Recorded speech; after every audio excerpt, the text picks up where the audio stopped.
चुंबक को देखा है कैसे वो लोहे की ओर आकर्षित होता है और कैसे वो लोहे को अपनी ओर आकर्षित करता है, क्योंकि उसके स्वभाव में ही आकर्षण है। हम सबके भीतर भी एक ऐसा ही चुंबक होता है, विचार का चुंबक, जो सदा अपने ही जैसे विचारों को आकर्षित करता है। हम जो बोते हैं वही काटते हैं। उसी प्रकार हम जैसा सोचते हैं वैसा ही पाते हैं। साधु ईश्वर का नाम जपता है तो उसे ईश्वर मिल जाता है। अर्थात फल हमारी सोच पर निर्भर करता है।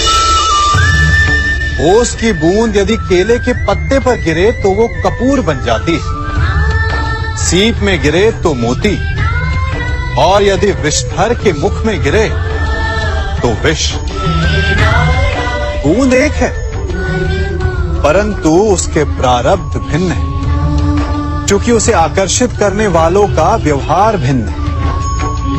इसलिए यह आप पर निर्भर करता है कि आपको भविष्य में विष चाहिए या अमृत। स्मरण रखें, हम वही बन जाते हैं जैसा हम सोचते हैं, जैसा विश्वास रखते हैं।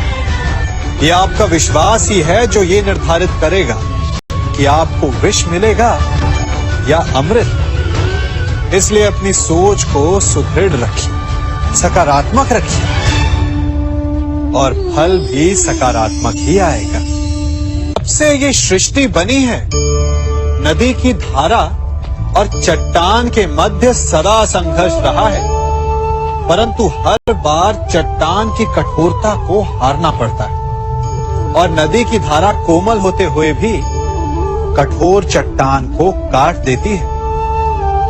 कभी सोचा है क्यों?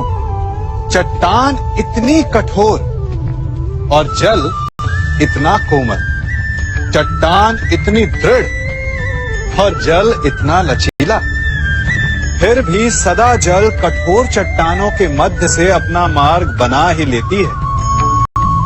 कारण केवल एक है, और वो है लगातार चलने की क्षमता। जल बढ़ता रहता है, चट्टान अडिग रहती है। इसी कारण जल चट्टान को काटकर मार्ग बना लेता है। इसलिए लगातार चलते रहिए, रुकिए मत, क्योंकि चट्टान जैसी हर समस्या को आप भी जल की तरह काट सकते हैं।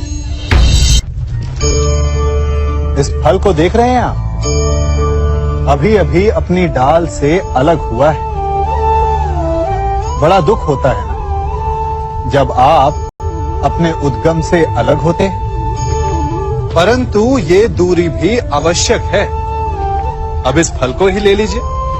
अपने जीवनदाता वृक्ष से अलग होकर ये ना केवल किसी की भूख शांत करेगा, अपितु इसके भीतर के बीज से एक नए वृक्ष का सृजन भी होगा और कई फल जन्मेंगे। सृजन की प्रतिक्रिया में पीड़ा आवश्यक है।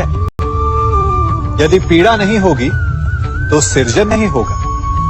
पीड़ा अपने उद्गम से दूर होने, पीड़ा अपनों से दूर होने,